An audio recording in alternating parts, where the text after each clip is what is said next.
Kailan nga ba yung tamang panahon na sinasabi nila? Kailan nga ba yung tamang oras? O yung tamang pagkakataon? Na kung saan, sa paghakbang ng mga paa, ay umaayon ng tadhana sa gusto nitong direksyon. Sa gusto nitong puntahan. Sa lugar na pangarap nitong lakbayin.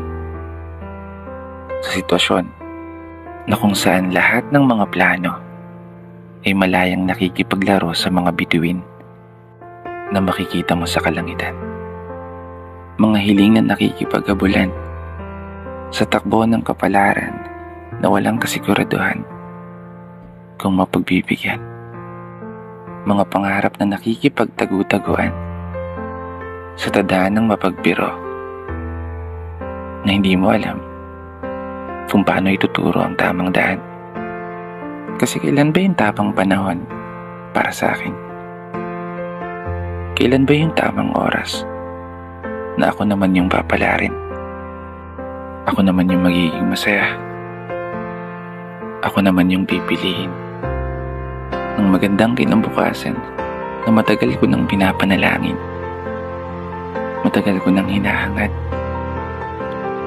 na sana makausad kahit hindi agad-agad. Maghihintay ako sa araw na yung mga hiling ko naman ang matupad. Ako naman yung pagbigyan mo. Yung sa akin naman ang pakinggan mo. Gabi-gabi na akong puyato. Biro lang. Maghihintay ako. Kahit matagal. Naniniwala pa rin ako na darating din ang tamang panahon na ako naman. Pero bago ko tapusin ang video na to,